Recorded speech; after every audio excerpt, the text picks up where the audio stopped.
In 1978, a nurse from Nashville dove into the Red Sea with nothing but a rented scuba tank and a theory that the entire academic world had already rejected.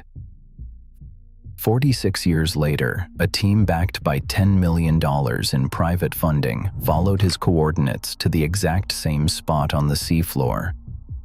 What they captured on camera should have made global headlines. Instead, it was met with something far more troubling than denial. It was met with silence.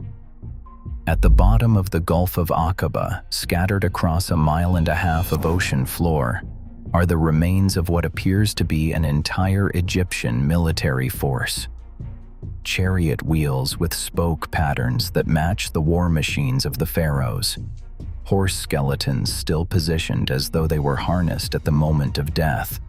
Human bones tangled in the wreckage of a catastrophe so sudden that nothing had time to escape. Beneath a thick crust of ancient coral, the unmistakable shimmer of gold. This is not a shipwreck. This is not a sunken trading vessel that drifted off course. What sits on that seafloor tells the story of a single, violent event that killed hundreds, possibly thousands, in a matter of moments. The location where it was found aligns with one of the oldest and most disputed accounts in human history, with a precision that has left even the skeptics struggling for an explanation. Here is what makes this discovery unlike anything that has come before it. Every detail, the geography, the artifacts, the timeline, even the specific type of military hardware, points to an event that mainstream archaeology has spent over a century insisting never happened. To understand what the divers found and why it matters, we need to start with the place itself. The Gulf of Aqaba is a narrow arm of the Red Sea that runs between the Sinai Peninsula on the west and the Arabian Peninsula on the east. From the surface, it looks like any other stretch of deep blue water, but beneath that surface lies one of the most extreme underwater landscapes on the planet. For most of its 100-mile length, the Gulf is a sheer abyss. The seafloor plunges to 5,000 feet in some areas and over 6,000 feet in others. That is more than 1 mile of vertical darkness, a canyon so deep that sunlight never touches the bottom. No army, ancient or modern, could survive being caught in water like that. But there is one exception. One single place where the geography changes completely. Stretching from a broad, flat beach on the Egyptian side called Nuweiba to the shores of Saudi Arabia on the opposite coast, there is a massive underwater plateau, a land bridge. It spans roughly 10 miles across the Gulf, and while the canyons on either side drop into the abyss, this bridge sits at a relatively shallow depth of around 900 feet. Compared to the mile-deep trenches flanking it, this is essentially a raised highway cutting through impossible terrain. And here is what makes the geography so striking. This underwater bridge is completely invisible from the surface. No ancient mariner could have known it was there. No ancient cartographer could have mapped it. You can only detect it with modern sonar technology that did not exist until the 20th century. Yet the ancient account of the Red Sea crossing describes a group of fleeing people arriving at a body of water so deep it could swallow an army and somehow crossing it on a path of dry ground. That account, written thousands of years before sonar existed, points directly to the only location in the entire Gulf where such a crossing would even be theoretically possible. Now consider the beach at Nuweiba. It is a wide, sprawling shore, completely hemmed in on both sides by steep, impassable mountains. The only approach is from the west. The only way forward is into the water. If a large group of people were fleeing eastward and reached this beach with a pursuing force closing in behind them, they would be trapped. Mountains to the north, mountains to the south, deep water ahead, an enemy at their backs. The ancient text describes precisely this scenario. a terrified population caught between the sea and an advancing army, with no way out. The debris field that the divers documented sits directly on this underwater bridge, not on the canyon walls, not scattered randomly across the Gulf floor. On the bridge, following the path that any crossing party would have taken. The trail of wreckage stretches for approximately 1.5 miles, and it reads like the aftermath of a sudden, total annihilation. The team that descended to the site in late 2024 was not a group of amateurs with a dream and a camera. This was a privately funded covert operation, assembled with the kind of precision and secrecy normally reserved for military intelligence work. The backers, whose identities have never been publicly disclosed, reportedly invested upward of $10 million. The personnel included former military deep-sea divers, frustrated underwater archaeologists who had grown disillusioned with the politics of academic gatekeeping, and engineers operating equipment that most university research departments could never afford. Their technology was extraordinary. They deployed advanced side-scan sonar, capable of rendering the seafloor in high-definition detail. They operated military-grade remotely operated vehicles fitted with cameras that could capture clear footage in the total darkness, hundreds of feet below the surface. One diver, sweeping a high-powered light across a mound of coral, caught something that stopped the entire team cold. A faint, unnatural glimmer beneath the crust. Something was reflecting light where nothing should have been reflective. A dull, unmistakable golden sheen. This matched the single most controversial claim ever made about the site, that among the wreckage lay a gold-plated chariot wheel, the kind of ceremonial vehicle that would have belonged only to the highest Egyptian royalty, possibly a commanding general, possibly the Pharaoh himself. They could not touch it. The coral had locked it in place like natural concrete, and any attempt to extract it would have destroyed both the artifact and its context. But they documented everything. Thousands of high-resolution photographs, hours of video. They understood that what they had captured would either reshape historical understanding or be buried permanently. And here is a detail that deepens the mystery further. The distribution of the wreckage was not random. It followed a pattern. The heaviest concentration of chariot wheels and axle fragments sat near the center of the land bridge, roughly at the midpoint of the crossing. The bones were densest in this same zone. Lighter debris, fragments of wood, and smaller metal pieces fanned outward toward the edges of the plateau, as if whatever struck the army hit hardest at the center and sent a shock wave radiating outward. The pattern is consistent with a sudden inundation, a massive volume of water crashing inward from both sides simultaneously, trapping everything in the middle with nowhere to go. The canyons flanking the bridge would have funneled the force of the returning water like the walls of a channel, compressing its power directly onto the narrow plateau. Anything caught on that corridor would have been obliterated in seconds. The debris pattern does not just show destruction, it shows the physics of destruction. It records how the water moved, where it struck first, and where the energy dissipated. And that pattern, if confirmed by independent analysis, would provide a forensic signature of the event itself, one that could be tested against tsunami models, tidal simulations, and known hydrodynamic behavior. When Wyatt presented his findings to the academic world, the response was not skepticism. It was annihilation. He was branded a fraud, a pseudo-science peddler, a religious fantasist who saw what he wanted to see. His photographs were blurry, taken with consumer-grade equipment in deep, murky water. His documentation, while detailed, lacked the kind of peer-reviewed rigor that the academic establishment demanded. And his other claims made him an even easier target. He also said he had found Noah's Ark. He claimed the true Mount Sinai was in Saudi Arabia, directly across from Nuweiba. He reported locating the Ark of the Covenant beneath Jerusalem. To mainstream science, this was not research. It was a fever dream dressed up as exploration. Wyatt died in 1999, his claims still universally dismissed. But he left behind something that would prove far more durable than his reputation. He left his research, his maps, his coordinates, every dive log, every photograph, every measurement he had ever taken. And when the 2024 team followed those coordinates with technology 100 times more powerful than anything Wyatt had access to, they found precisely what the nurse from Tennessee had been telling the world for 20 years. The sonar confirmed the land bridge exactly where he marked it. The cameras confirmed the chariot wheels, 4-spoke, 6-spoke, and 8-spoke designs, exactly as he had described. The divers confirmed the bones, and they saw the golden shimmer that Wyatt had reported 4 decades earlier.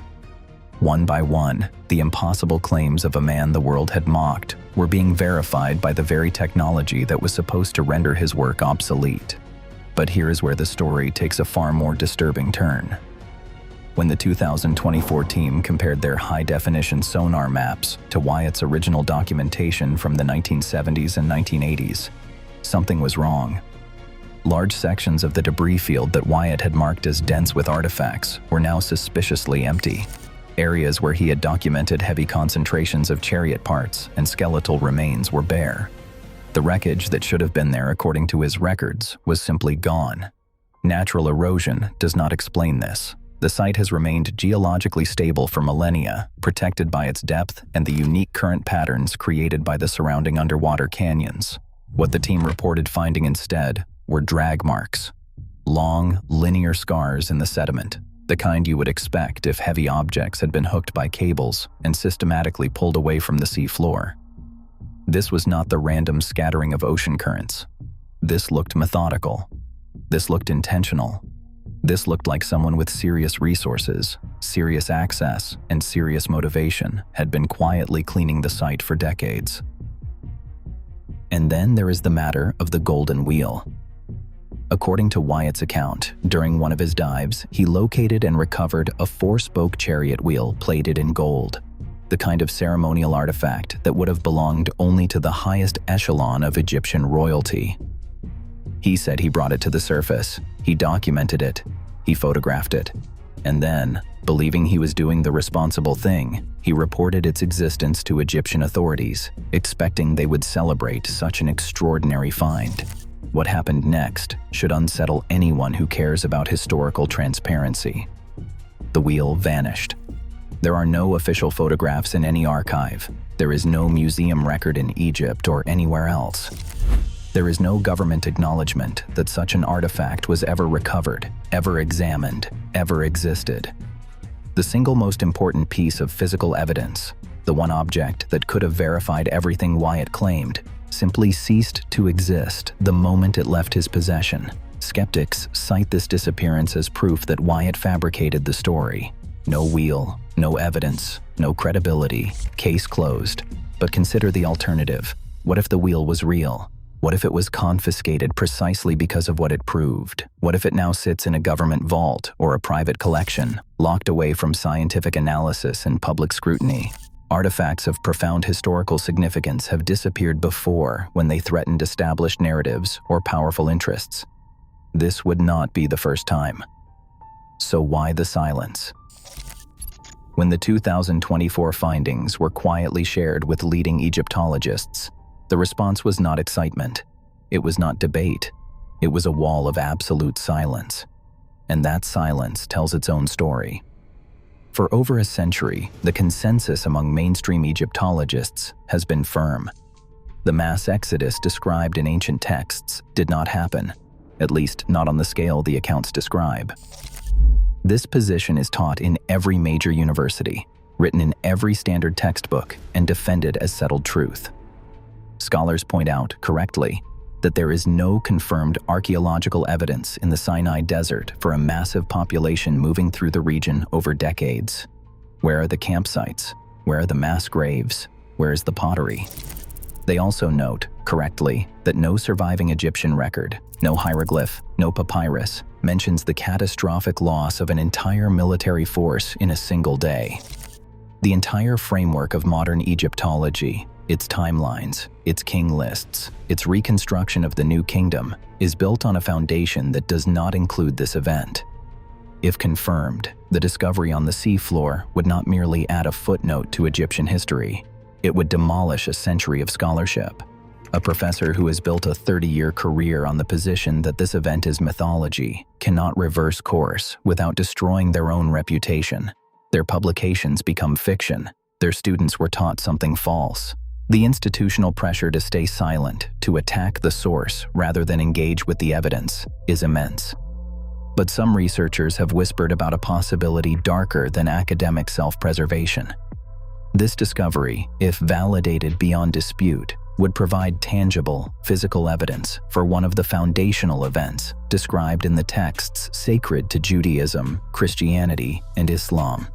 In a world already fractured along religious and political lines, such confirmation would carry consequences far beyond the walls of a university. It would elevate one religious tradition with archaeological proof. It would validate claims held sacred by billions and rejected by billions of others. It would not merely be academically disruptive, it would be geopolitically volatile. And so the question becomes not just what lies on the sea floor, but who benefits from it staying there. There are, of course, scientists who have attempted to explain the mechanism behind what happened in that narrow corridor. If an army was destroyed on that land bridge, how? The ancient account says the waters parted, a dry path appeared, and when the army pursued, the waters collapsed and swallowed them whole. Mainstream science says that is impossible. But the evidence sits on the seafloor regardless, and several theories have been proposed to reconcile the physical remains with a plausible natural event. One of the most compelling involves a volcano.